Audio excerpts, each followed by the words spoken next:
विद्यार्थी मित्रांनो, आज आपण 10वीच्या इतिहासाचा 6वा जो चॅप्टर आहे तो सुरुवात करणार आहोत। या अगोदर आपण इतिहास लेखन पाश्चात्य परंपरा बघितली, परत नंतर भारतीय परंपरा बघितली, परत नंतर त्यानंतर आपण उपयोजित इतिहास, परत नंतर भारतीय कलांचा इतिहास आणि लास्टच्या लेक्चरमध्ये आपण प्रसार माध्यमे आणि त्याचा इतिहास बघितला। तर आजच्या लेक्चरमध्ये आपण मनोरंजनाची माध्यमे आणि परत नंतर त्यांचा इतिहास काय आहे काय नाही हे थोडंसं आपण अभ्यासणार आहोत।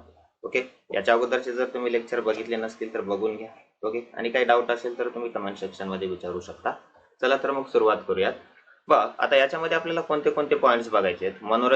मनोरंजनाची आवश्यकता का आहे, परत नंतर लोकनाट्य, परत नंतर मराठी रंगभूमी, परत नंतर भारतीय चित्रपट सृष्टी काय आहे, आणि परत नंतर मनोरंजन क्षेत्रातील व्यावसायिक संधी, जे काय मनोरंजन क्षेत्र असेल त्याच्यामध्ये व्यावसायिक संधी काय आहे काय नाही हे थोडंसं आपण काय करूयात आता अभ्यासूया।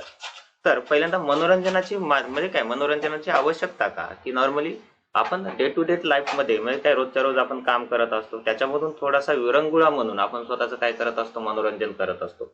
ओके, म्हणून त्या ठिकाणी म्हणजेच काय की चित्रपट पाहणं, परत नंतर त्या ठिकाणी काहीतरी मोबाईल वरती किंवा युट्यूब वरती व्हिडिओज पाहणं, ओके, त्याच्यामधून थोडंसं आपल्याला फ्रेशनेस झाल्यासारखं वाटते। मग थोडंसं याच्यावरती आता विचार विनिमय करूया, या चॅप्टर मध्ये काय दिलंय काय नाही। बघा, मग मनाला विरंगुळा मिळवून देणारी गोष्ट म्हणजे त्याला आपण मनोरंजनाची साधने असं म्हणतो। ओके, म्हणजे काय, मनाला विरंगुळा एक थोडंसं काय एक रिलॅक्सपणा देणारी जी काही गोष्ट असते तिला काय म्हणतो आपण, मनोरंजनाची साधना असं म्हणतो।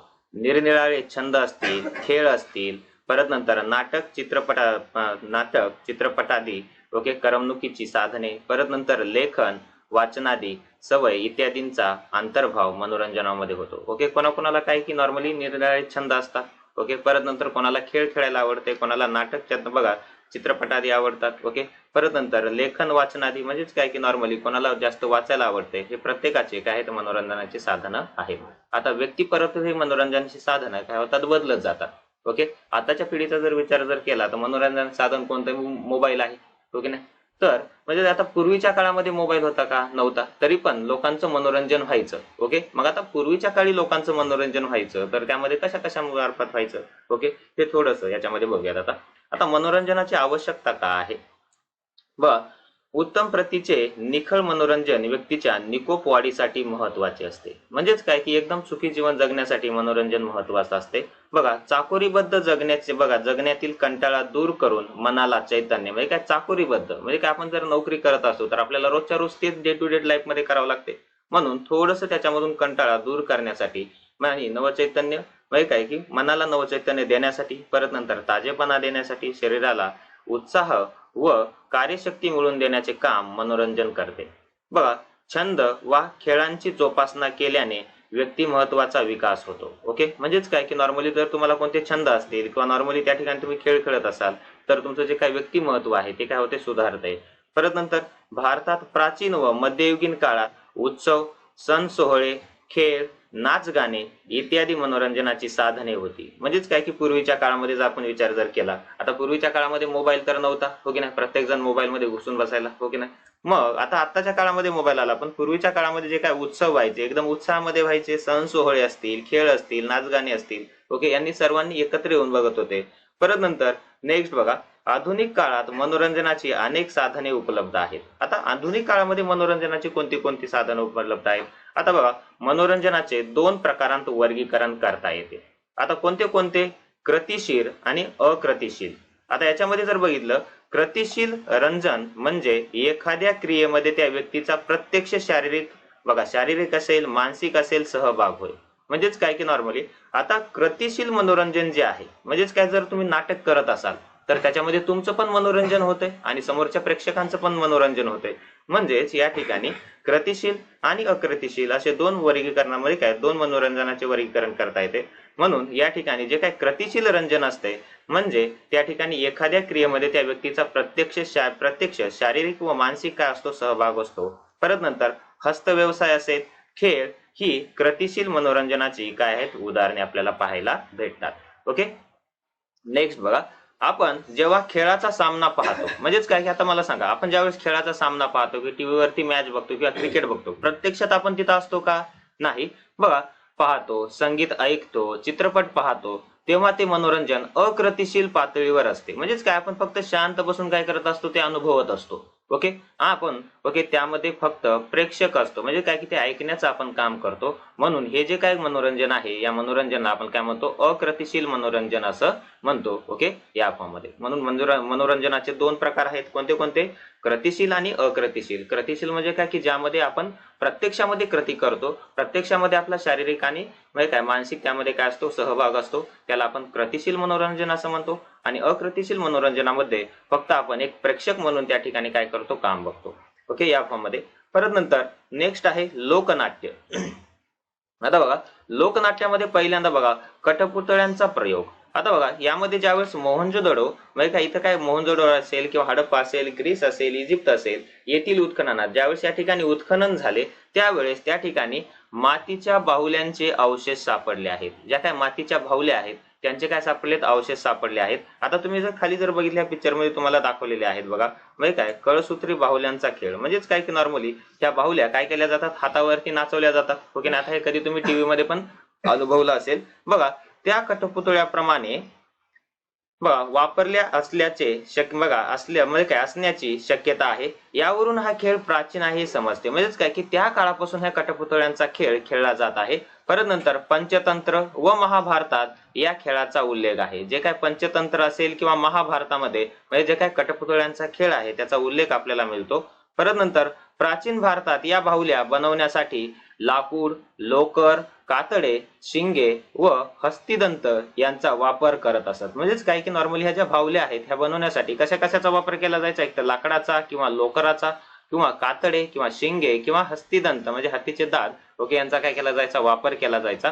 या खेळाच्या राजस्थानी बघा या खेळाच्या राजस्थानी व दाक्षिणात्य असे दोन पद्धती आहेत. म्हणजेच काय की राजस्थानी म्हणजेच काय की उत्तरेच्या बाजूला आणि परत नंतर दाक्षिणात्य म्हणजे काय महाराष्ट्राच्या खालच्या बाजूला. ओके असे त्याचे म्हणजे काय दोन पद्धतीमध्ये वर्गीकरण केलेले आहे. आता यामध्ये बघा उत्तर प्रदेश असेल, महाराष्ट्र, राजस्थान, आसाम, परत नंतर पश्चिम बंगाल, आंध्र प्रदेश, तेलंगणा, कर्नाटक, केरळ या राज्यात कठपुतळीचे प्रयोग करणारे कलावंत आहेत. ओके या फॉर्म मध्ये. परत नंतर कठपुतळीचा प्रयोग रंगण्यासाठी बघा सूत्रधाराचे कौशल्य अत्यंत महत्वाचे असते. म्हणजेच काय की कठपुतळ्यांचा जर खेळ रंगवायचा असेल तर ज्यावेळेस कठपुतळ्यांचा खेळ चालू आहे त्यावेळेस काय होतंय काय नाही हे सांगण्याचं काम त्या ठिकाणी कोण करते, सूत्रधार करते. लहान रंगमंच, परत नंतर प्रकाश व ध्वनी यांचा सूचक उपयोग यात करतात. म्हणजेच काय की नॉर्मली जे काय लहान रंगमंच असणार, आता कठपुतळ्या कशा असतात, लहान असतात. ओके ना. मग आता त्या ठिकाणी लहान रंगमंच असेल, परत नंतर त्यांच्यावरती प्रकाश असेल आणि परत नंतर ध्वनी यांचा सूचक उपयोग यात करतात. बघा छाया बाहुली, हात बाहुली, काठी बाहुली आणि सूत्र बाहुली असे याचे काय आहेत, प्रकार आहेत. कशाचे, कठपुतळ्यांचे. कोणते कोणते, छाया बाहुली, परत नंतर हात बाहुली, परत नंतर काठी बाहुली, परत नंतर आणि सूत्र बाहुली असे यांचे काय आहेत, प्रकार आहेत. ओके या फॉर्म मध्ये. परत नंतर नेक्स्ट आहे बघा दशावतारी नाटके. आता दशावतारी नाटकांचा जर विचार जर केला तर आता ही नाटके महाराष्ट्रामध्येच काय केली जातात आणि पूर्वीच्या काळापासून याची परंपरा आहे. मग आता काय आहे बघा की दशावतारी नाटके हा महाराष्ट्रातील लोकनाट्याचा एक प्रकार आहे.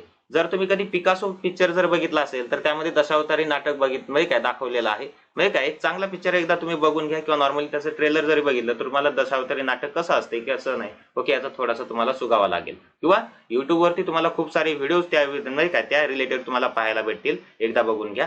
बघा दशावतारी नाटके हा महाराष्ट्रातील लोकनाट्याचा एक प्रकार आहे. बघा सुगीनंतर कोकण म्हणजेच काय की ज्यावेळेस सुगी येऊन जाते किंवा धनधान्य निघतंय त्यावेळेस कोकण आणि गोवा कुठे म्हणजेच काय की दशावतारी नाटके मेनली आपल्याला कुठे पाहायला भेटतात, कोकण आणि गोवा येथे दशावतारी नाटकांचे प्रयोग होतात. दशावतारी नाटके मत्स्य, कूर्म, वराह, नरसिंह, वामन, परशुराम, राम, कृष्ण, बुद्ध, कल्की या 10 अवतारांवर आधारित असतात. म्हणून त्याला काय म्हणतो आपण, दशावतारी नाटके म्हणतो. सर्वप्रथम सूत्रधार विघ्नहर्ता गणपतीला आवाहन करतो. म्हणजेच काय की नॉर्मली सर्वप्रथम जे काय सूत्रधार आहे ओके म्हणजेच काय की विघ्नहर्ता गणपतीला काय करतो, आवाहन करतो किंवा नॉर्मली त्याचं गुणगान त्या ठिकाणी गाऊन म्हणजे काय की कार्यक्रमाला सुरुवात केली जाते. ओके या फॉर्म मध्ये. मग बघा आता यामध्ये दशावतारी नाटकातील पात्रांचा अभिनय, परत नंतर रंगभूषा, वेशभूषा, परंपरागत असते, त्याच्यामध्ये कोणत्याही प्रकारचं मॉडर्नायझेशन केलं जात नाही किंवा नॉर्मली त्याच्यामध्ये कोणत्याही प्रकारचा बदल त्यामध्ये केला जात नाही. नाटकातील बहुतेक भाग पद्यमय असतो. आता पद्यमय कसं म्हणजेच काय की नॉर्मली गद्य आणि पद्य असे दोन प्रकार आहेत. पद्यमय असतो म्हणजे काय कवितेच्या फॉर्म मध्ये आपल्याला ते काय होतो पाहायला भेटतो. काही संवाद पात्रे स्वयंस्फूर्तीने बोलतात, तर देवांसाठी लाकडी मुखवटे वापरतात. जे काय नॉर्मली ते काय म्हणजे काय एखाद्या देवाचा मुखवटा आपल्याला दाखवायचा आहे तर त्या ठिकाणी लाकडी मुखवटे त्या ठिकाणी वापरले जातात. आणि नाटकाचा शेवट हंडी फोडून बघा दही काला वाटणे व आरती करणे या कृतीने होतो. म्हणजे काय की नॉर्मली अशा प्रकारे हे दशावतारी नाटक असते. एकदा तुम्ही ते बघून घ्या, तुम्हाला त्या ठिकाणी बरोबर काय होईल समजेल. आणि हे नाटक रात्रभर चालत असते. ओके, या फॉर्म मध्ये. मग आता या ठिकाणी थोडीशी मध्ये काय की पिक्चर पण त्या दशावतारी नाटकाचा या ठिकाणी आपल्याला दाखवलेला आहे. आणि ही महाराष्ट्राची कोकण आणि गोवा मधली काय परंपरा आहे आणि ती आपणही कधी अनुभवली पाहिजे. कधी जर त्या ठिकाणी गेलात तर नक्की म्हणजे काय दशावतारी नाटक प्रत्यक्षात बघा, त्याचा अनुभव घ्या. ओके, या फॉर्म मध्ये, जेणेकरून ही परंपरा आपल्याला आणखीन म्हणजे काय चांगल्या प्रकारे समजेल. परत नंतर नेक्स्ट आहे 18व्या शतकात श्यामजी नाईक काळे. ओके, बघा 18व्या शतकात श्यामजी नाईक काळे यांनी दशावतारी खेळ दाखवणारा एक फड स्थापन केला होता आणि तो फड घेऊन ते महाराष्ट्रभर फिरत असत. पूर्ण महाराष्ट्रामध्ये दशावतारी नाटक दाखवण्याचं काम श्यामजी नाईक काळे करत होते. आता प्रत्येकाला कोकणामध्ये जायला म्हणजे काय जाणार आहे का? नाही. प्रत्येक जण गोव्यामध्ये जाणार आहे का दशावतारी नाटक जाऊन बघणार आहे का? नाही. तर प्रेक्षकांच्या म्हणजे काय त्यांना बघण्यासाठी किंवा नॉर्मली त्यांना त्याचा अनुभव करून देण्यासाठी त्या ठिकाणी ते पूर्ण महाराष्ट्रभर फिरत असत. परत नंतर विष्णुदास भावे यांनी दशावतारी नाट्य तंत्रांचे संस्करण करून आपली पौराणिक नाटके काय केली सादर केली. म्हणजेच काय की जी काय पुराण म्हणजे काय जुनी नाटके होती ती नाटके काय सादर करण्याचं काम यांनी केलेलं आहे. ओके, परत नंतर बघा यामुळे मराठी नाटकाची पूर्व पिटिका दशावतारी नाटकांपर्यंत जाते. म्हणजेच काय की नॉर्मली दशावतारी नाटक पासून म्हणजे काय सगळं मराठी रंगभूमी आपल्याला काय होते पाहायला भेटते. परत नंतर समोर येते भजन. आता भजनामध्ये बघा टाळ असेल, मृदंग किंवा पखवाज इत्यादी वाद्यांचा बघा साथीत ईश्वर गुणवर्णन पर व नामस्मरण पर काव्यरचना गाणे यास भजन असे म्हणतात. म्हणजेच काय की नॉर्मली आता भजनामध्ये काय काय येणार आहे, टाळ असेल, मृदंग असेल त्यालाच आपण पखवाज असं म्हणतो, इत्यादी वाद्यांच्या साथीत ईश्वर गुणवर्णन पर किंवा नामस्मरण पर वगैरे काव्यरचना गाणे यास काय म्हणतो आपण भक्त म्हणजे काय की भजन असं म्हणतो. भजनाचे चक्री भजन व सोंगी भजन हे दोन प्रकार आहेत. कोणते कोणते? चक्री भजन व सोंगी भजन याला काय म्हणतो आपण, याचे दोन प्रकार आपल्याला पाहायला भेटतात. ओके, या फॉर्म मध्ये कधी जर आपल्या सप्त्यामध्ये जर बघितलं ओके तर त्या ठिकाणी आपल्याला चक्री भजन पाहायला भेटते आणि कधी कधी भारुडाच्या फॉर्म मध्ये आपल्याला पाहायला भेटते, त्याला आपण सोंगी भजन असं म्हणतो. मग बघा आता यामध्ये बघा की आता चक्री भजन म्हणजेच काय की न थांबता चक्राकार फिरत भजन म्हणणे त्याला काय म्हणतो आपण चक्री भजन असं म्हणतो. ओके, या फॉर्म मध्ये म्हणजेच काय की ज्यावेळेस सप्ताह चालू असते त्यामध्ये ज्यावेळेस गाथा भजन होते त्यामध्ये काय की गोल फिरत ते काय केलं जाते ते भजन केलं जाते, त्यालाच आपण काय म्हणतो न थांबता चक्राकार फिरणे त्यालाच आपण काय म्हणतो चक्री भजन असं म्हणतो. आणि परत नंतर सोंगी भजन म्हणजेच काय देवभक्तीची भूमिका घेऊन बघा संवाद स्वरूपात भजने म्हणणे त्याला काय म्हणतो आपण सोंगी भजन असं म्हणतो. आणि म्हणजे काय की नॉर्मली त्याच फॉर्म मध्ये जसं की या ठिकाणी भारूड काय केलं जाते गायलं जाते किंवा दाखवलं जाते. परत नंतर अलीकडच्या काळात संत तुकडोजी महाराजांनी बघा खंजेरी भजन लोकप्रिय केले. कोणतं? खंजेरी भजन काय केलं लोकप्रिय केलं. परत नंतर उत्तर भारतात संत तुलसीदास, परत नंतर महाकवी सूरदास, संत मीराबाई आणि संत कबीर यांची भजने काय आहेत प्रसिद्ध आहेत. ओके, या फॉर्म मध्ये म्हणजेच काय की एवढे संत काय उत्तर भारतामध्ये होऊन गेलेले आहेत, त्यांना बरोबर लक्षात ठेवायचं कोण कोण संत तुलसीदास असतील, महाकवी सूरदास असतील, परत नंतर संत मीराबाई व संत कबीर यांची भजने एकदम काय आहेत प्रसिद्ध आहेत. आता करून पहा म्हणतात बघा की आता तुलसीदास असतील किंवा सूरदास असतील, मीराबाई, कबीर या संतांची भजने ऐका. म्हणजेच काय की त्यांनी जी काही रचना केलेली आहे त्या काळामध्ये ओके जे काही लिखाण करून ठेवलेलं आहे त्या काळामध्ये त्यांची भजन ऐका व ती संगीत शिक्षकांच्या किंवा जाणकारांच्या मदतीने काय घ्या समजावून घ्या. म्हणजे त्या भजनाचा मर्म काय आहे त्याचा अर्थ काय आहे. ओके, या फॉर्म मध्ये. परत नंतर नेक्स्ट बघा आता कर्नाटकात पुरंदरास बघा कर्नाटकात पुरंदरदास, परत नंतर कनकदास, विजयदास, परत नंतर बोधेंद्र गुरुस्वामी, परत नंतर त्यागराज आदींच्या रचना भजनामध्ये काय गायल्या जातात. ओके, कर्नाटकामध्ये कोणते कोणते? पुरंदरदास असतील, परत नंतर कनकदास असतील, परत नंतर विजयदास असतील, परत नंतर बोधेंद्र गुरुस्वामी असतील, परत नंतर त्यागराज असतील, इत्यादींची भजनं काय केली जातात? गायली जातात. गुजरातमध्ये संत नरसिंह मेहता यांनी भक्ती संप्रदायाचा भक्ती संप्रदायास काय दिली? चालना दिली. गुजरातमध्ये कोणी? संत नरसिंह मेहता यांनी. बघा, महाराष्ट्रात संत नामदेवांनी वारकरी पंथांच्या माध्यमातून भजन कीर्तनास प्रोत्साहन दिले. कोणी? महाराष्ट्रामध्ये संत नामदेवांनी. ओके, म्हणजेच काय की वारकरी संप्रदायास म्हणजे काय की भजन कीर्तनाचे प्रोत्साहन दिले. वारकरी संप्रदायाने नामस्मरणाचा प्रकार म्हणून भजनास वैभव प्राप्त करून दिले. म्हणजेच काय की नामस्मरणाचा त्यामध्ये कीर्तन असेल, भजन असेल, ओके, या फॉर्म मध्ये या सगळ्या गोष्टी. मग आता त्याच्यामध्ये बघूयात कीर्तन. बघा, आता कीर्तन बघा, परंपरेनुसार कीर्तन परंपरेचे आद्य प्रवर्तक नारद मुनी होत असे मानले जाते. म्हणजेच काय की नॉर्मली परंपरेनुसार कीर्तन परंपरेचे आद्य प्रवर्तक कोण आहे? नारद मुनी होते किंवा होत असे मानले जाते. बघा, संत नामदेवांना महाराष्ट्राचे आद्य कीर्तनकार मानले जाते. त्याला बरोबर अंडरलाईन करून ठेवा. ओके, महाराष्ट्राचे आद्य कीर्तनकार म्हणून कोणाला मानले जाते? संत नामदेवांना म्हटलं जाते. परत नंतर त्यानंतर अन्य संतांनी या परंपरेचा प्रसार केला. जसे की संत तुकाराम महाराज असतील, ओके, संत चोखामेळा असतील, संत जनाबाई असतील, ओके, संत मीराबाई असतील, ओके, ह्या सर्व संतांनी किंवा संत ज्ञानेश्वर महाराज असतील, ओके, ह्या सर्व संतांनी समोर ह्या गोष्टी चालवलेल्या आहेत.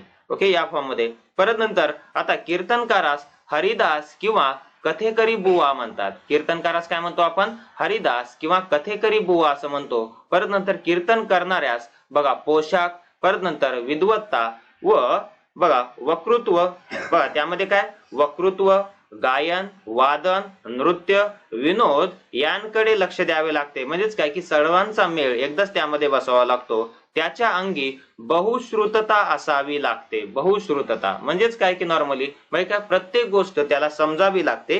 कीर्तन मंदिरात किंवा मंदिराच्या परिसरात केले जाते. कीर्तन जे असते एक तर मंदिरामध्ये किंवा मंदिराच्या परिसरामध्ये या ठिकाणी कीर्तन केलं जाते. परत नंतर बघा, आता या ठिकाणी थोडस माहिती करून घ्या की कीर्तनाच्या बघा, आता कीर्तनाच्या नारदीय अथवा हरिदासी व आणि वारकरी या दोन मुख्य परंपरा आहेत. कोणत्या? नारदीय अथवा हरिदासी. नारदीयालाच काय म्हणतो आपण? हरिदासी असं म्हणतो. आणि वारकरी या दोन मुख्य परंपरा आहेत. बघा, जे काय हरिदासी कीर्तन एकपात्री प्रयोगासारखे असते. ओके, म्हणजे काय? जे काय हरिदासी कीर्तन आहे ते कसं एकपात्री प्रयोगासारखे असते. या कीर्तनात पूर्व रंग व उत्तर रंग असतात. म्हणजेच काय की पूर्व रंग म्हणजे काय? सुरुवातीचा म्हणजे काय की कीर्तनाच्या सुरुवातीचा भाग आणि कीर्तनाच्या शेवटचा भाग असे दोन भाग असतात. त्यामध्ये बघा नमन, परत नंतर निरूपणाचा अभंग, परत नंतर निरूपण, याला पूर्व रंग म्हणजेच काय की जो काय अभंग घेतला जातो, ज्या अभंगावर कीर्तन करायचं आहे, ओके, म्हणजे काय नमन असेल किंवा निरूपणाचा अभंग असेल आणि निरूपण असेल याला पूर्व रंग, आणि उदाहरणादाखल एखादे आख्यान सांगणे त्याला उत्तर रंग असं म्हणतो. म्हणजे काय? ज्यावेळेस ऍक्च्युअल कीर्तन काय होते सुरू होते त्यावेळेस. परत नंतर वारकरी कीर्तनात बघा सामूहिकतेवर भर असतो. म्हणजे काय? वारकरी कीर्तनामध्ये काय असतो? सामूहिकतेवर भर असतो. म्हणजेच काय की नॉर्मली त्यामध्ये पकवाज असते. परत नंतर म्हणजे काय की साईडला भजने वगैरे उभा टाकलेले असतात आणि सर्वजण मिळून ओके त्यामध्ये काय करतात? कीर्तन करतात. मग आता कीर्तनकाराबरोबर टाळकऱ्यांचा सहभाग महत्वाचा असतो. म्हणजे काय? जे की आपल्याकडे सध्या पद्धत चालू आहे. म्हणजे काय की कीर्तनकार जो असतो त्यांच्यासोबत काय असतात? टाळकरी असतात.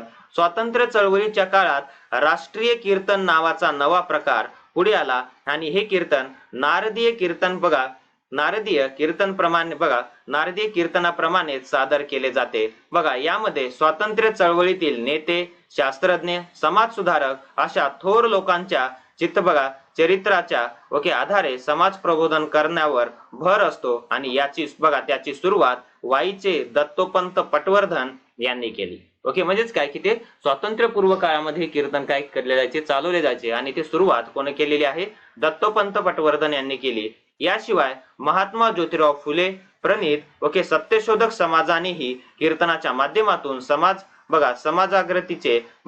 जागृतीचे कार्य केले. आणि संत गाडगे महाराजांची ओके कीर्तने सत्यशोधकी कीर्तनाशी नाते सांगणारे होते. म्हणजेच काय की सत्यशोधकी कीर्तनाशी म्हणजेच काय की ऍक्च्युअल मध्ये काय घडतंय किंवा नॉर्मली रियालिटीवर आधारित आहे. बघा, जातीभेद निर्मूलन असेल, स्वच्छता, व्यसनमुक्ती यांसारख्या विषयांवर ते त्यांच्या कीर्तनातून प्रबोधन करत असत. म्हणजेच काय की नॉर्मली म्हणजे काय त्यांचं जे काय कीर्तन आहे एकदम कसं असायचं, एकदम म्हणजे काय जातीभेद निर्मूलनावर असायचं किंवा स्वच्छतेवर असायचं किंवा व्यक्तिमत्व यांसारख्या विषयांवर ते त्यांच्या कीर्तनातून प्रबोधन करत असत. ओके, चला नेक्स्ट आहे लळीत. आता हे लळीत काय आहे बघा की महाराष्ट्रातील मनोरंजनाचा एक जुना प्रकार म्हणजे त्याला आपण काय म्हणतो, लळीत असं म्हणतो. बघा, आता नारदीय कीर्तन परंपरेत या प्रकाराचा समावेश होतो. जे काय नारदीय कीर्तन परंपरा आहे, नारदीय कीर्तन परंपरामध्ये याचा समावेश होतो. कोकण आणि गोवा भागात याचे महत्व खूप आहे. म्हणजेच काय की कोकणामध्ये आणि गोव्यामध्ये अशा प्रकारचे कीर्तन आपल्याला पाहायला भेटतात. ओके, मग नेक्स्ट बघा, आता ललिताच्या सादरीकरणामध्ये धार्मिक उत्सव प्रसंगी बघा उत्सव देवता सिंहासनावर बसली आहे असे मानून तिच्या समोर मागणे मागतात. आता काय मागणं असते? ओके, बघा, ज्याला जे हवे असेल त्याला ते मिळो. सगळा गाव आनंदाने पुढच्या ललितापर्यंत नांदो. आपापसांतले कलह ललितात मिटोत. कोणाच्याही मनात किलमिश न उरो. परत नंतर निकोप मनाने व्यवहार चालवत आणि सदाचरणाने ओके समाज वागो. अशा प्रकारचे हे मागणी असते आणि हे ललिताच्या सुरुवातीला काय केलं जाते, गायलं जाते. ओके, या फॉर्म मध्ये. परत नंतर नेक्स्ट बघा, आता नाट्य प्रवेशा प्रसंग बघा नाट्य प्रवेशाप्रमाणे ललित सादर केले जाते. जे काय नाट्य प्रवेश असतो त्याचप्रमाणे काय केलं जाते, ललित सादर केलं जाते. ओके, म्हणजे हे कसं असणार, आता एक पात्र असेल किंवा म्हणजे काय अनेक लोक त्यामध्ये पात्र घेऊन करतात. त्यामध्ये कृष्ण व राम कथा आणि भक्तांच्या कथा सांगतात. काही ललिते हिंदी भाषेतही आहेत. म्हणजेच काय की नॉर्मली ज्यांना मराठी वगैरे समजत नाही अशांसाठी ती ललित कशामध्ये हिंदी भाषेतही आहेत. आधुनिक मराठी रंगभूमीला ललिताचे पार्श्वभूमी आहे. म्हणजेच काय की आधुनिक रंगभूमीला म्हणजे काय ललिताची काय आहे, पार्श्वभूमी आहे. म्हणजे काय आताही म्हणजे काय एखादा पिक्चर किंवा एखादी मूवी किंवा चित्रपट जर काढायचा असेल तर याचा वापर त्यामध्ये केला जातो. ओके, या फॉर्म मध्ये. नेक्स्ट आहे भारुड. आता भारुडाचा जर आपण विचार जर केला तर आध्यात्मिक व नैतिक शिकवण देणारे मराठीतील रूपकात्मक गीत म्हणजे त्याला आपण काय म्हणतो, भारुड होय. म्हणजे काय की आध्यात्मिक व नैतिक शिकवण देणारे मराठीतील बघा रूपकात्मक गीत म्हणजे त्याला काय म्हणतो आपण, भारुड म्हणतो. परत नंतर पथनाट्याप्रमाणे भारुड प्रयोगशील असते. म्हणजेच काय की नॉर्मली प्रयोगशील जे काय पथनाट्य आहे त्याप्रमाणे भारुड काय असते, प्रयोगशील असते. प्रत्यक्षामध्ये त्यामध्ये कृती करून दाखवली जाते. महाराष्ट्रात संत एकनाथांनी भारुडे बघा विविधता, नाट्यात्मता, विनोद आणि गेयता यांमुळे लोकप्रिय झाली. म्हणजेच काय की आता महाराष्ट्रामध्ये भारुड लोकप्रिय करण्याचं काम कोणी केलेलं आहे, संत एकनाथांनी केलेलं आहे. परत नंतर लोकशिक्षण हा संत एकनाथांचा भारुडे रचण्याचा काय होता, उद्देश होता. म्हणजे काय की लोकांपर्यंत सत्य परिस्थिती पोहोचवणे आणि परत नंतर सत्याची जाणीव करून देणे हा त्यांचा उद्देश होता. ओके, आणि त्यामधून ते काय भारुड केली जायची. परत नंतर नेक्स्ट आहे तमाशा. आता बघा, तमाशा हा शब्द मुळात पर्शियन भाषेतील आहे. तमाशा जो काय शब्द आहे मुळात कशामधला आहे, पर्शियन भाषेतील आहे. चित्ताला प्रसन्नता देणारे दृश्य असे याचा अर्थ आहे. म्हणजेच काय की नॉर्मली चित्ताला प्रसन्नता देणारे दृश्य असा याचा अर्थ आहे. विविध लोककला आणि अभिजात कलांचे प्रवाह समजावून घेत 18व्या शतकापर्यंत तमाशा विकसित झाला. आता आपण लोककला आणि अभिजात कला याच्या अगोदरच्या लेक्चर मध्ये बघितले. लोककला कशाला म्हणतात, परत नंतर अभिजात कला कशाला म्हणतात. ओके, जर तुम्ही ते बघितलं नसेल तर एकदा बघून घ्या. परत नंतर पारंपरिक तमाशाचे 2 प्रकार आहेत. पहिला कोणता, संगीत बारी तमाशा आणि दुसरा आहे ढोलकीचा फड. मग आता संगीत बारीमध्ये नाट्यापेक्षा नृत्य आणि संगीतावर अधिक भर असतो. ओके, या फॉर्म मध्ये कशामध्ये, म्हणजे जे काय संगीत बारी जी असते ओके त्यामध्ये नाट्यापेक्षा जे काय नृत्य आहे आणि परत नंतर संगीतावर अधिक भर असतो आणि प्राधान्याने नृत्य संगीताचा समावेश ओके या ठिकाणी असलेल्या तमाशात कलाकारांनी या नाट्यरूपाचा समावेश केला गेला. म्हणजेच काय की नाट्यरूपाचा काय केला त्या ठिकाणी समावेश केला गेलेला आहे. ओके, परत नंतर बघा उत्स्फूर्त विनोदाच्या आधाराने वग रंगत जाते. म्हणजेच काय की नॉर्मली त्या ठिकाणी तो फड रंगत जातो किंवा नॉर्मली त्या ठिकाणी तो तमाशा रंगवला जातो. तमाशाच्या सुरुवातीला गण म्हणजेच गणेश वंदना गायली जाते. जो काय तमाशा सुरू होईल त्याच्या सुरुवातीला गण म्हणजेच काय गणेश वंदना गायली जाते. त्यानंतर गवळण सादर केली जाते. एक गवळण त्यामध्ये आपल्याला पाहायला भेटते. ओके, कधी जर तुम्ही तमाशा बघितला असेल तर तुम्हाला त्याचा अनुभव असेल. ओके, या फॉर्म मध्ये. आणि तमाशाच्या दुसऱ्या भागात मुख्य नाटक म्हणजे वग सादर केले जाते. म्हणजे काय की वग सादर केला जातो. म्हणजेच काय की सुरुवातीला गणेश वंदना, नंतर गवळण आणि ऍक्च्युअल जे काही तमाशा आहे किंवा नॉर्मल त्याचं गाणं आहे ओके ते नंतर काय केलं जाते किंवा मुख्य नाटक नंतर काय केलं जाते सादर केलं जाते. आणि जे मुख्य नाटक सादर केलं जाते त्याला आपण काय म्हणतो वग असं म्हणतो. काय म्हणतो त्याला आपण वग असं म्हणतो. बघा आता विच्छा माझी पुरी करा. ओके बघा विच्छा माझी पुरी करा आणि गाढवाचे लग्न इच्छा माझी पुरी करा आणि गाढवाचे लग्न यांसारखे मराठी रंगभूमीवर गाजलेले प्रयोग हे तमाशाचे आधुनिक स्वरूप काय होतात दर्शवतात. आता याच्यामध्ये गाढवाचे लग्न पिक्चर पण आहे. ओके, त्या फॉर्म मध्ये जर कधी बघितलं नसेल तर एकदा बघून घ्या. म्हणजेच काय की बघून घ्या म्हणजे कसं इन द सेन्स 10वीची परीक्षा झाल्यानंतर. ओके, या फॉर्म मध्ये. परत नंतर आता नेक्स्ट आहे पोवाडा. बघा हा एक गद्य पद्य मिश्रित ओके सादरीकरणाचा प्रकार आहे. आता पोवाड्यामध्ये म्हणजेच काय की सरासर काय केला जातो इतिहास पण सांगितला जातो आणि गाणं पण गायलं जाते. ओके नाही, म्हणजेच काय की दोन्ही गद्य आणि पद्य दोन्ही पण काय केले जातात त्यामध्ये मिक्स केले जातात. पोवाड्यामध्ये शूर स्त्री पुरुषांच्या पराक्रमाचे अवशेषयुक्त व स्फूर्तिदायक भाषेत ओके कथन केले जाते. बघा छत्रपती शिवाजी महाराजांच्या काळातील अज्ञानदास या कवीने अज्ञानदास या कवीने अफझल खान वधाविषयी रचलेला आणि तुळशीदासाने रचलेला सिंहगडाच्या लढाईचा पोवाडा म्हणजे काय प्रसिद्ध आहे आणि तो आणखीनही गायला जातो. ओके, या फॉर्म मध्ये ते बरोबर लक्षात ठेवायचा. म्हणजे कोणता अज्ञानदास यांनी लिहिलेला अफझल खानाचा वध आणि परत नंतर तुळशीदासाने रचलेला सिंहगडाच्या लढाईचा पोवाडा म्हणजे काय तो काय आणखीनही प्रसिद्ध आहे. ओके, या फॉर्म मध्ये. परत नंतर बघा ब्रिटिशांच्या काळात उमाजी नाईक, परत नंतर चाफेकर बंधू, परत नंतर महात्मा गांधी यांच्यावर पोवाडे रचले गेले. म्हणजे काय ब्रिटिशांच्या काळामध्ये. आता नॉर्मली आता त्या ठिकाणी जर विचार जर केला जे उमाजी नाईक होते किंवा चाफेकर बंधू होते किंवा महात्मा गांधी म्हणजेच काय की यांच्यावर पोवाडे रचले गेले कारण की कसे महान नेते होते. ओके ना, यांच्यामधून लोकांना काय मिळायची म्हणजे काय की प्रेरणा मिळायची. म्हणून संयुक्त महाराष्ट्र चळवळीच्या काळात अमर शेख, परत नंतर अण्णाभाऊ साठे आणि व बघा गवाणकर या शाहिरांनी ओके रचलेल्या पोवाड्यांनी महाराष्ट्र गाजवला आणि पोवाड्यांच्या माध्यमातून जागृती करण्यात आली. म्हणजेच काय की नॉर्मली त्या ठिकाणी ज्यावेळेस संयुक्त महाराष्ट्राची लढाई चालू होती त्यावेळेस या पोवाड्यांनी एक स्फूर्तिदायी म्हणजे काय की नॉर्मली त्या ठिकाणी भूमिका केली बजावलेली आहे. ओके, या फॉर्म मध्ये आलं लक्षात. नेक्स्ट आहे मराठी रंगभूमी. कशाला म्हणतात कशाला नाही थोडस आपण बघूयात. बघा आता यामध्ये की ललित कला बघा व्यक्तीने किंवा समुदायाने सादर करण्याचे साधन म्हणजेच काय म्हणतो आपण त्याला रंगभूमी असं म्हणतो. जे काय ललित कला आहे व्यक्तीने किंवा व्यक्तीच्या समुदायाने सादर करण्याची जे काय स्थान म्हणजे त्याला काय म्हणतो आपण रंगभूमी असं म्हणतो. ललित कलेमध्ये ओके कलावंत आणि प्रेक्षक या दोहोंचा सहभाग आवश्यक असतो. कारण की कोणीतरी म्हणजे काय की त्या ठिकाणी काय करते सादर करते तर कोणी बघायला पण पाहिजे. हो की नाही, या फॉर्म मध्ये. मग आता नाट्य संहिता असेल किंवा नाट्य दिग्दर्शक, कलावंत, रंगभूषा, वेशभूषा, रंगमंच, नेपथ्य, परत नंतर प्रकाश योजना, परत नंतर नाट्य प्रयोगाचा प्रेक्षक आणि समीक्षक असे अनेक घटक रंगभूमीशी संबंधित असतात.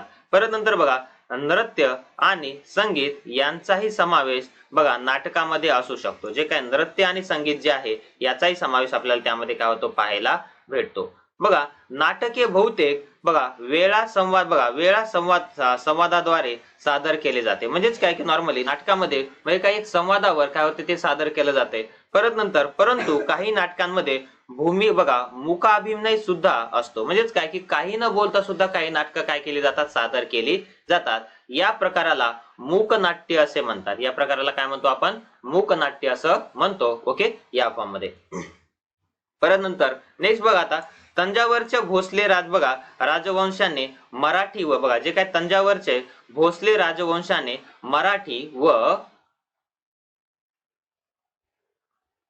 मराठी व दक्षिणात्य भाषांमध्ये नाटकांना उत्तेजन दिले आणि त्या बघा राजवंशातील राजांनी स्वतः नाटके लिहिली, तसेच संस्कृत नाटकांची भाषांतर केली. म्हणजेच काय की नॉर्मली त्या राजांनी काय स्वतः नाटके लिहिली आणि ती म्हणजेच काय की सादर करण्यासाठी दिली, किंवा जे काय संस्कृत नाटकांची त्यांनी काय केली मराठीमध्ये काय केली भाषांतर केली. ओके, या फॉर्म मध्ये. परत नंतर महाराष्ट्रातील भूमीच्या विकासात ओके 19व्या शतकाचे स्थान महत्वाचे आहे. म्हणजे काय महाराष्ट्रामध्ये जी काय रंगभूमी आहे त्याच्या विकासात म्हणजे काय 19व्या शतकाचे स्थान कसं आहे महत्वाचं आहे. ओके, यामध्ये विष्णुदास भावे मराठी रंगभूमीचे जनक म्हणून ओळखले जातात. जे काय विष्णुदास भावे जे आहेत ओके त्यांना मराठी रंगभूमीचे जनक म्हणून ओळखले जाते. त्याला बरोबर अंडरलाईन करून ठेवा, किंवा नॉर्मली त्याला काय करा हायलाइट करून ठेवा. म्हणजे काय की जेणेकरून जे काय मराठी रंगभूमीचे जनक म्हणून कोणाला ओळखले जाते, विष्णुदास भावे यांना ओळखले जाते. परत नंतर बघा सीता स्वयंवर हे त्यांनी रंगभूमीवर आणलेले पहिले नाटक होय. म्हणजे काय रंगभूमीवरचं पहिलं नाटक कोणतं, सीता स्वयंवर. ओके, परत नंतर विष्णुदास भाव्यांनी लिहिलेल्या ओके नाटकानंतर महाराष्ट्रात ऐतिहासिक पौराणिक नाटकांबरोबरच हलक्या फुलक्या पद्धतीची बघा प्रहसन प्रकारातील नाटकेही रंगभूमीवर आली. त्यामध्ये विनोदी पद्धतीने सामाजिक विषय सादर केला जात. म्हणजे काय त्यामध्ये काय केलं ते विनोदी पद्धतीने सामाजिक विषय. म्हणजेच काय की नॉर्मली समाजामध्ये सध्या काय घडतंय, किंवा नॉर्मली समाज कोणत्या पद्धतीने किंवा कोणत्या वळणाला चाललाय ओके ह्या सगळ्या गोष्टी विनोदी पद्धतीने काय सांगितल्या जात होत्या. ओके, या फॉर्म मध्ये जसं की म्हणजे काय इंदोरीकर महाराजांचं कीर्तन असेल तर त्या कीर्तनामध्ये म्हणजे काय विनोदी पद्धतीने समाजाचा आरसा म्हणजे काय की ते समोर ठेवण्याचं काम करत आहेत. ओके, या फॉर्म मध्ये. परत नंतर सुरुवातीच्या नाटकाच्या संहिता लिखित स्वरूपात नसत. म्हणजे काय सुरुवातीच्या नाटकाच्या काय संहिता असतात म्हणजे काय लिखित स्वरूपात नसत. म्हणजेच काय की त्याचे पात्र वगैरे लिहिले जात नव्हते, डायरेक्टली ते नाटक केलं जात होतं.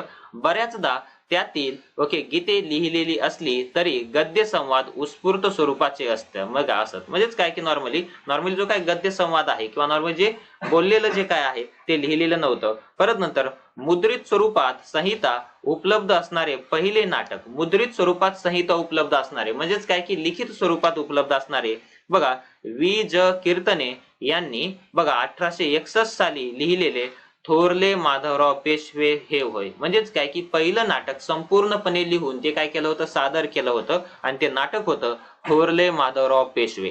ओके, कोणी लिहिलं होतं या ठिकाणी, वि. ज. कीर्तने यांनी लिहिलं होतं. कधी लिहिलं होतं, 1861 साली. परत नंतर बघा या नाटकामुळे संपूर्ण लिखित संहिता असलेल्या नाटकांची नवी परंपरा सुरू झाली. म्हणजेच काय की या नाटकामुळे संपूर्ण लिखित संहिता असलेल्या नाटकांची नवी परंपरा काय झाली सुरू झाली होती. ओके, या फॉर्म मध्ये. परत नंतर नेक्स्ट बघा 19व्या शतकाच्या अखेरच्या पर्वात उत्तर हिंदुस्थानातील ख्याल संगीत महाराष्ट्रात रुजवण्याचे काम, जे काय ख्याल संगीत आहे रुजवण्याचं काम कोण, बाळकृष्ण बुवा इचलकरंजीकर यांनी केले. म्हणजेच काय की नॉर्मली जे काय उत्तर हिंदुस्थानातील जे काय ख्याल संगीत होतं महाराष्ट्रामध्ये रुजवण्याचं काम बाळकृष्ण बुवा इचलकरंजीकर यांनी केले. त्यानंतर उस्ताद बघा अल्लादिया खा ओके उस्ताद अब्दुल करीम खा आणि उस्ताद रहिमत खा यांनी महाराष्ट्रातील रसिकांमध्ये संगीताची आवड निर्माण केली. ओके, त्यांचे नाव बरोबर लक्षात ठेवायचे. त्याचा परिणाम होऊन संगीत रंगभूमीचा उदय झाला. म्हणजे काय त्यांचा परिणाम होऊन किंवा नॉर्मली पूर्ण महाराष्ट्रामध्ये त्यांनी काय केलं याचं म्हणजे काय मुहूर्तमेळ रवली होती. परत नंतर नेक्स्ट बघा किर्लोस्कर मंडळी या नाटक कंपनीची संगीत नाटके लोकप्रिय झाली. जे काय किर्लोस्कर मंडळी जी काय होती या नाटक कंपनीची नाटके एकदम लोकप्रिय झाली. त्यामध्ये संगीत शकुंतला बघा म्हणजे काय संगीत शाकुंतल हे अण्णासाहेब किर्लोस्करांनी लिहिलेले नाटक अतिशय गाजले. म्हणजेच काय की नॉर्मली जास्त प्रमाणामध्ये हे नाटक चाललं.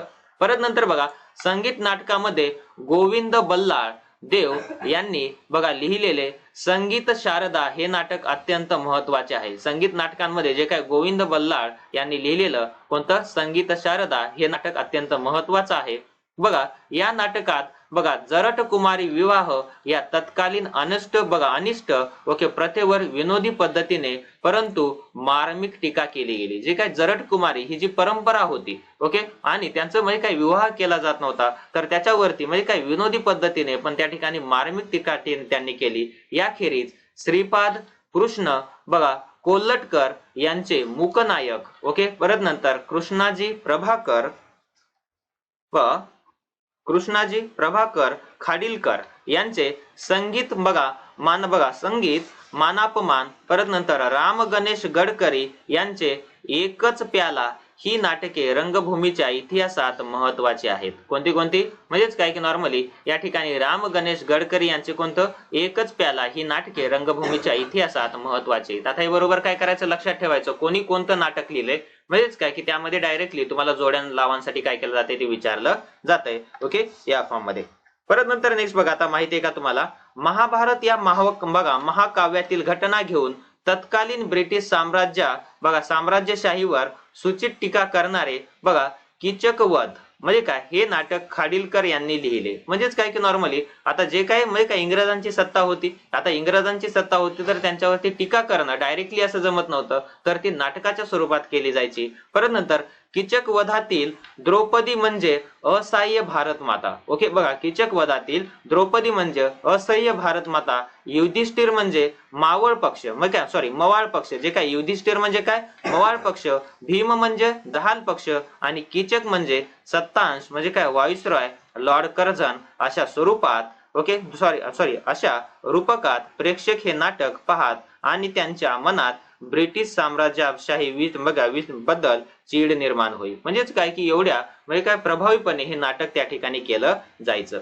परत नंतर नेक्स्ट बघा, मराठी रंगभूमीच्या पडत्या काळात आचार्य अत्रे यांच्या साष्टांग नमस्कार, परत नंतर उद्याचा संसार, परत नंतर घराबाहेर ओके यांसारख्या लोकप्रिय नाटकांनी रंगभूमीला सावरण्यास मदत केली. म्हणजे त्यावेळेस कोणतीही नाटकं येत नव्हती किंवा नॉर्मली मराठी रंगभूमी पडत्या म्हणजे काय की कमी होत चालली होती, त्यावेळेस आचार्य अत्रेंचं साष्टांग नमस्कार असेल, उद्याचा संसार असेल, परत नंतर घराबाहेर यांसारख्या लोकप्रिय नाटकांनी रंगभूमीला सावरण्यास काय केली मदत केली. परत नंतर अलीकडच्या काळात झालेले वसंत कानेटकर यांचे रायगडाला जेव्हा जाग येते, परत नंतर इथे ओशाळला मृत्यू, परत नंतर विजय तेंडुलकर यांचे घाशीराम कोतवाल, परत नंतर विश्राम बेडेकर यांचे टिळक आणि अगरकर इत्यादी नव्या धर्तीची नाटके प्रसिद्ध आहेत. म्हणजे आजही ती नाटके पाहिली जातात. ओके या फॉर्म मध्ये. परत नंतर विविध विषयांवरील नाटके व नाट्य प्रकारांच्या आविष्कारांमुळे मराठी रंगभूमी समृद्ध झाली आणि नाट्य कलावंत म्हणून गणपतराव जोशी, परत नंतर बालगंधर्व तथा नारायणराव राजहंस, परत नंतर केशवराव भोसले, परत नंतर चिंतामणराव कोल्हटकर, परत नंतर गणपतराव या ठिकाणी बोडस इत्यादींची नावे अग्रक्रमाने घेतली जातात. म्हणजेच काय की यांनी मराठी रंगभूमी सावरण्याचं काम त्या ठिकाणी केलेलं आहे. त्यांची मराठी नाटके मोकळ्या पटांगणात होत असत आणि ब्रिटिशांनी प्रथम मुंबईत प्ले हाऊस म्हणजे काय की ब्रिटिशांनी प्रथम जे काय मुंबईत प्ले हाऊस किंवा रिपन किंवा व्हिक्टोरिया ही नाट्यगृह बांधली. त्यानंतर हळूहळू मराठी नाटकांचे प्रयोगही बंदिस्त नाट्यगृहात होऊ लागले. म्हणजेच काय की नॉर्मली म्हणजे काय जे काय बंदिस्त नाट्यगृह म्हणजे काय की त्या नाट्यरंगामध्ये काय व्हायला सुरुवात झाली होती. ओके या फॉर्म मध्ये नाट्यगृहांमध्ये. परत नंतर नेक्स्ट बघा, आता माहिती आहे का तुम्हाला ख्यातनाम साहित्यकार विवा शिरवाडकर तथा कुसुमाग्रज यांनी शेक्सपियरच्या किंग्स लिअर नाटकाच्या धर्तीवर लिहिलेले नटसम्राट हे नाटक खूप गाजले आणि त्याच्यावरती पिक्चर पण आलेला आहे. ओके नाही या फॉर्म मध्ये. या नाटकातील शोकात्म नायक गणपतराव बेलवलकर हे पात्र शिरवाडकरांनी पूर्वीच्या काळी गाजवलेले गणपतराव जोशी आणि नानासाहेब फाटक या नटश्रेष्ठांच्या व्यक्तिमत्वांमधील रंगछटांचे रसमिसळ करून निर्माण केले होते. म्हणजेच काय आता नटसम्राट जर तुम्ही पिक्चर बघितला तर त्याच्यामध्ये त्याचे वाक्य जे आहेत ते तुम्ही बघू शकता किंवा नॉर्मली त्याचं लिखाण कसं आहे आणि त्यामध्ये नाना पाटेकरांनी ती भूमिका बजावलेली आहे. ओके जर पडला तर तुम्ही एकदा ते पिक्चर बघून घ्या. ओके कोणता नटसम्राट. परत नंतर नेक्स्ट आहे भारतीय चित्रपट सृष्टी. मग आता यामध्ये चित्रपट म्हणजे काय की चित्रपट हे कलात्मकता व तंत्रज्ञान यांचा संगम असलेले माध्यम आहे. म्हणजेच काय की आपण डायरेक्टली ते टीव्ही वरती बघू शकतो. परत नंतर चलचित्रणाचा शोध लागल्यावर चित्रपट कलेचा जन्म झाला. यातून मूकपटांचे युग निर्माण झाले आणि पुढे ध्वनी मुद्रण शक्य झाले आणि बोलपटांचे युग काय झाले सुरू झाले. म्हणजेच काय की नॉर्मली त्यामध्ये जर बघितलं तर आपण डायरेक्टली म्हणजे काय की त्यामध्ये चित्र हलताना पण बघतो आणि परत नंतर ते आवाज इनडायरेक्टली आपण काय करतो, एकदाच काय करतो, अनुभवतो. त्याला आपण दृकश्राव्य असं म्हणतो. ओके, या फॉर्म मध्ये. मग बघा नेक्स्ट, आता माहिती आहे का तुम्हाला आता चित्रपटांचे प्रकार कोणते कोणते आहेत? बघा, पहिला चित्रपट आहे व्यंग चित्रपट, दुसरा आहे वार्तापट, तिसरा आहे अनुबोधपट, परत नंतर आहे प्रसिद्धीपट, परत नंतर बाल चित्रपट, परत नंतर सैनिकी चित्रपट, परत नंतर बघा शैक्षणिक चित्रपट आणि परत नंतर आहे कथाचित्ती चित्रपट. म्हणजे काय, हे चित्रपटाचे काय आहेत, प्रकार आहेत. हे बरोबर काय करायचे, लक्षात ठेवायचे. परत नंतर नेक्स्ट बघा, आता भारतात पहिला पूर्ण लांबीचा चित्रपट तयार करण्याचा आणि प्रदर्शित करण्याचा मान महाराष्ट्राकडे जातो. बघा, भारतामध्ये ओके, संपूर्ण भारतामध्ये पहिला पूर्ण लांबीचा चित्रपट किंवा पूर्ण लांबीचा पिक्चर असेल, ओके, पूर्ण लांबीचा चित्रपट तयार करण्याचा आणि प्रदर्शित करण्याचा मान महाराष्ट्राकडे जातो. महाराष्ट्रीय बघा, भारतीय चित्रपटाची जननी अशी महाराष्ट्राची ख्याती आहे. म्हणजे काय की भारतामध्ये चित्रपट निर्मिती करण्याचं काम महाराष्ट्रामध्ये पहिल्यांदा सुरुवात झालं, म्हणून भारतीय ओके चित्रपटांची जननी म्हणून महाराष्ट्राची ख्याती आहे. बघा, भारतीय चित्रपटांच्या विकासात बघा मदनराव माधवराव पितळे, परत नंतर कल्याणचे पटवर्धन कुटुंबीय आणि परत नंतर हरिश्चंद्र सखाराम बघा भाटवडेकर उर्फ सावेदादा यांचे योगदान आहे. ओके, हे बरोबर नावं काय करायची, लक्षात ठेवायची, कारण की यांच्यामुळे भारतामध्ये पहिल्यांदा चित्रपट सृष्टीला सुरुवात झाली आणि त्यांचा मान कुठे जातो, महाराष्ट्राकडे जातो. ओके, या फॉर्म मध्ये. परत नंतर बघा पुढे दिग्दर्शक गोपाळ रामचंद्र तथा दादासाहेब तोरणे आणि परत नंतर अप करंदीकर, परत नंतर एस.एन. पाटणकर, परत नंतर व्ही.पी. दिवेकर यांनी परदेशी तंत्रज्ञांचे ओके सहाय्य घेऊन बघा पुंडलिक हा कथापट 1912 मध्ये मुंबईत दाखवला. म्हणजेच काय की नॉर्मली हा कथापट कुठे दाखवला, मुंबईमध्ये त्यांनी दाखवला. आता 1912 मध्ये म्हणजे काय, त्या काळामध्ये भारत म्हणजे काय की महाराष्ट्रामध्ये चित्रपटाला काय झाली होती, सुरुवात झाली होती. ओके, या फॉर्म मध्ये. आणि 1913 मध्ये दादासाहेब फाळके यांनी बघा यांनी स्वतः दिग्दर्शित म्हणजे काय की त्याच्यामध्ये कोणाचाही म्हणजे काय की हातभार न लागता किंवा नॉर्मली कोणाची मदत न घेता म्हणजे काय 1913 मध्ये दादासाहेब फाळके यांनी स्वतः दिग्दर्शित ओके केलेला आणि परत नंतर सर्व प्रक्रिया भारतात पूर्ण केलेला कोणता, राजा हरिश्चंद्र हा चित्रपट मुंबई येथे प्रदर्शित केला. ओके, म्हणजे काय पूर्णपणे भारतीय असलेला. ओके, या फॉर्म मध्ये. मग बघा त्या पाठोपाठ मोहिनी भस्मासूर असेल, परत नंतर सावित्री सत्यवान हे मूकपट आणि परत नंतर वेळूरची रेणी व नाशिक आणि त्र्यंबकेश्वर ही तीर्थक्षेत्रे यांवर फाळके यांनी अनुबोधपट काय केला, तयार केला. आणि येथून पुढे बघा या ठिकाणी दादासाहेब फाळके यांचे म्हणजे काय की फोटो या ठिकाणी दिलेला आहे. बघा दादासाहेब बघा यांवर फाळके यांनी अनुबोधपट तयार केले आणि येथून पुढे ऐतिहासिक आणि पौराणिक विषयांवरचे चित्रपट तयार करण्याची परंपरा सुरू झाली. आजही छत्रपती शिवाजी महाराजांवरती पिक्चर येतात किंवा त्यांच्या इतिहासावरती पिक्चर येतात किंवा म्हणजे काय महात्मा ज्योतिराव फुले यांच्यावरती सत्याचा आलेला सत्यशोधक पिक्चर असेल हो की नाही, असे चित्रपट म्हणजे काय की यायला काय झाली, सुरुवात झाली.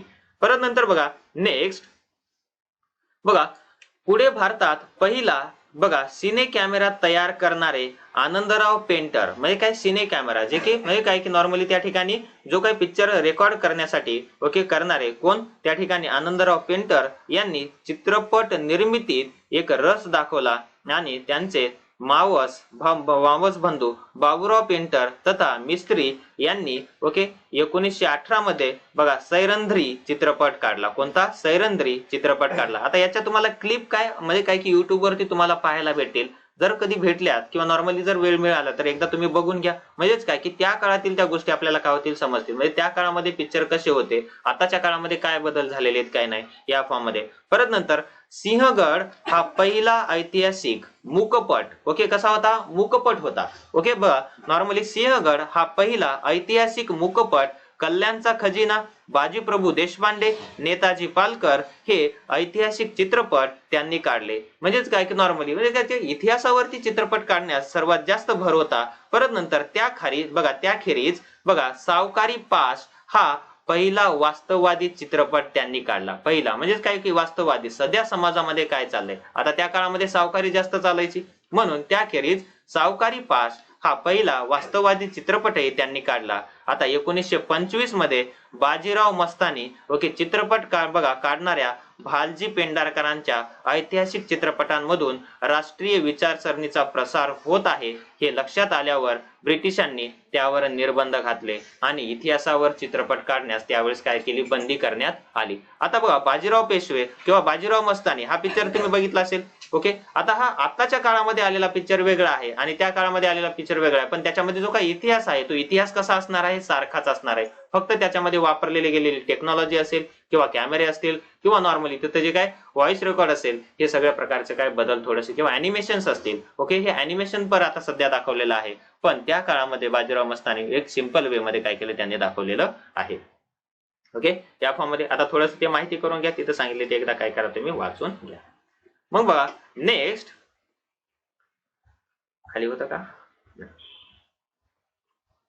बघा, आता नेक्स्ट आहे कमलाबाई मंगळूरकर या मराठीतील पहिल्या स्त्री चित्रपट निर्मित्या. म्हणजेच काय की कोणती, कमलाबाई कोण, मंगळूरकर. त्याला बरोबर अंडरलाईन करून ठेवा की म्हणजे काय मराठीतील पहिल्या चित्रपट निर्मात्या होत्या.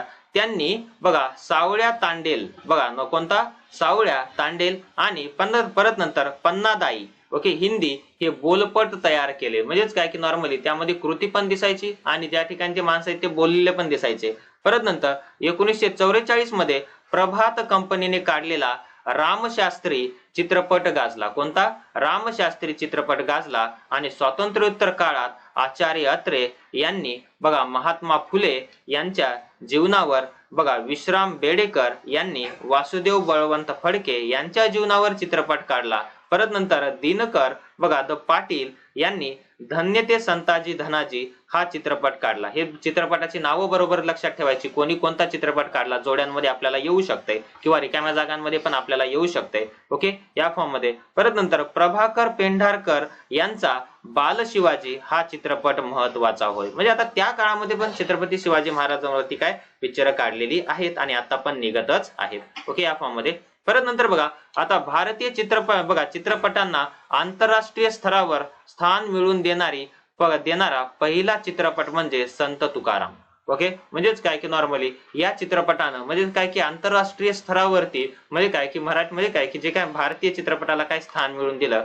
हा चित्रपट पॅरिस येथील आंतरराष्ट्रीय चित्रपट महोत्सवात प्रदर्शित झाला. ओके, म्हणजे काय की त्या ठिकाणी संत तुकाराम हा पिक्चर काय केला, तिथं प्रदर्शित केला. आणि या चित्रपटात विष्णुपंत पागनीस यांनी संत तुकारामांची भूमिका केली होती. कोणी, विष्णुपंत पागनीस यांनी संत तुकारामांची भूमिका केलेली आपल्याला काय होते पाहायला भेटते. ओके, या फॉर्म मध्ये. नेक्स्ट आहे बघा आता मराठी भाषेमध्ये ज्याप्रमाणे ऐतिहासिक चित्रपट बनवले गेले, म्हणजे काय की मराठी भाषेमध्ये ज्याप्रमाणे ऐतिहासिक चित्रपट बनवले गेले त्याचप्रमाणे हिंदी भाषेतही अनेक ऐतिहासिक चित्रपट बनवले गेले. म्हणजे काय सध्या पण तुम्ही बघता म्हणजे काय की मराठीपेक्षा हिंदीमध्ये ऐतिहासिक चित्रपट तुम्हाला आता सध्या जास्त पाहायला भेटतात. हो की नाही, या फॉर्म मध्ये. परत नंतर स्वातंत्र्यपूर्व काळात बनवलेल्या हिंदी चित्रपटांपैकी ओके सिकंदर, परत नंतर तानसेन, सम्राट चंद्रगुप्त, परत नंतर पृथ्वी वल्लभ, मुघले आझम, परत नंतर इत्यादी चित्रपट इतिहासाचा आधार घेऊन बनवले होते. म्हणजेच काय की त्या काळामध्ये इतिहासामध्ये काय त्या काळामध्ये काय काय घडलेलं आहे ओके आणि त्यांचं यथोचित म्हणजे काय दर्शन ह्या पिक्चर मध्ये आपल्याला किंवा चित्रपटांमध्ये पाहायला भेटतंय. परत नंतर नेक्स्ट आहे डॉक्टर कोटनीस की अमर कहाणी. बघा कोणती, डॉक्टर कोटनीस की अमर कहाणी हा चित्रपट सत्य घटनेवर आधारित होता आणि स्वातंत्र्य चळवळीवर आधारित आंदोलन, परत नंतर झाशी की राणी हे चित्रपट महत्वाचे होते. आणि हे चित्रपट डायरेक्टली कशामध्ये म्हणजे काय की जे काय नाट्यगृह आहे त्यामध्ये काय केली जायची, दाखवली जायची.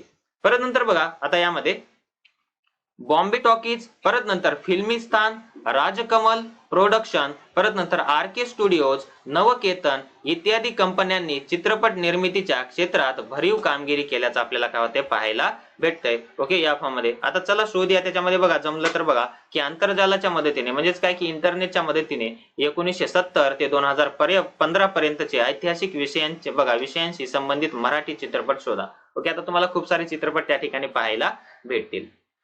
परत नंतर नेक्स्ट बघा, आता मनोरंजन क्षेत्रातील व्यावसायिक संधी. आता मला सांगा मनोरंजन क्षेत्रातील व्यावसायिक संधी काय असेल काय नाही हे थोडंसं आपण बघूयात. बघा, रंगभूमी आणि चित्रपट क्षेत्रांमध्ये इतिहासाच्या विद्यार्थ्यांना अनेक संधी उपलब्ध आहेत. म्हणजे जर तुम्हाला इतिहास जर चांगल्या प्रकारे माहित असेल प्रत्येक गोष्टीचा, तर त्या ठिकाणी तुम्हाला काय म्हणजे काय व्यवसायाची संधी मिळू शकते. आता त्याच्यामधलं पहिलं आहे नाटक. आता बघा, पहिलं नेपथ्य, वेशभूषा, परत नंतर केशभूषा, परत नंतर रंगभूषा इत्यादींचे तपशील अचूक असण्यासाठी ओके या ठिकाणी संबंधित ऐतिहासिक काळातील चित्रकला, शिल्पकला, स्थापत्य या विषयांचा सखोल अभ्यास असणाऱ्या जाणकारांना ओके कला दिग्दर्शकाचे नियोजन करता येते. म्हणजेच काय की नॉर्मली आता छत्रपती शिवाजी महाराजांच्या काळामध्ये कशी वेशभूषा होती ओके, आता हे आपल्याला समजणार आहे का नाही, तर नॉर्मली ज्यांना खरा इतिहास माहिती आहे आणि त्यांनी इतिहासाचा गाढा अभ्यास केलेला आहे त्यावेळेस त्यांना त्या ठिकाणी म्हणजे काय त्यांची वेशभूषा कशी होती, केशभूषा कशी होती, रंगभूषा कशी होती, ह्या सगळ्या गोष्टींचं काय माहिती मिळते. म्हणून ज्यांना इतिहास माहिती आहे त्यांना म्हणजे काय यामध्ये काय व्यवसायाची संधी काय होते प्राप्त होते. परत नंतर बघा, किंवा त्यांचा सल्लागार म्हणून आपल्याला काम करता येते. परत नंतर 2 आहे बघा, संवाद लेखनाच्या प्रक्रियेत लेखक आणि लेखकांचे सल्लागार म्हणून भाषा आणि संस्कृतीच्या इतिहासाच्या जाणकारांची आवश्यकता असते. म्हणजेच काय जसं की म्हणजे काय संभाजी महाराजांवरती मालिका आलेली आहे जसं की अमोल कोल्हे साहेबांची. परत नंतर जे काय म्हणजे काय छत्रपती शिवाजी महाराजांवरती मालिका आलेली. आता मला सांगा त्याच्यामध्ये जे काय वाक्य लिहिलेले आहेत किंवा नॉर्मली ती जी मालिका दाखवली जाते तर त्यामध्ये जे काय पहिल्यांदा लिहून ठेवलेलं आहे, आता मला सांगा म्हणजे काय ते स्वतः सगळं करत असतील का नाही, तर त्यांना इतिहासाचा काय घ्यावा लागतो आधार घ्यावा लागतो. ज्यांना इतिहास माहिती आहे त्यांचा आधार घेऊन ते म्हणजे काय की ते सगळं काय करावं लागते डायलॉग वगैरे लिहावे लागतात. परत नंतर बघा चित्रपट. नंबर 1 चित्रपटांमध्ये बघा कथेशी संबंधित काळाच्या वातावरणात ओके वातावरण निर्मितीचे म्हणजेच काय की नॉर्मली आता एखादी कथा असेल तर त्या काळामध्ये वातावरण कसं होतं ते वातावरण निर्मितीचे, तसेच पात्रांच्या वेशभूषा, केशभूषा, रंगभूषा इत्यादींचे नियोजन करण्याचे काम कला दिग्दर्शक करतात. आणि या क्षेत्रातही इतिहासाच्या जाणकारांना ओके प्रत्यक्ष कला दिग्दर्शक किंवा कला दिग्दर्शनासाठी सल्लागार म्हणून काम करता येते ओके या फॉर्म मध्ये. परत नंतर चित्रपटाच्या बघा संवाद लेखनासाठी भाषा व संस्कृतीच्या जाणकारांची आवश्यकता असते. म्हणजे काय त्या काळामध्ये कशी भाषा असेल, कशी संस्कृती असेल, आणि हे कोणाला माहिती असते, ज्यांना इतिहास संपूर्णपणे माहिती आहे अशा इतिहासकारांना माहिती असते आणि त्यामध्ये त्यांना व्यवसायाची संधी प्राप्त होऊ शकते. ओके या फॉर्म मध्ये. चला या ठिकाणी आज संपूर्ण चॅप्टर काय झालाय हा संपलेला आहे. ओके आता भेटूयात नेक्स्ट चॅप्टर मध्ये. ओके तो चॅप्टर म्हणजे या ठिकाणी खेळ आणि इतिहास. ओके चला थँक्यू सो मच.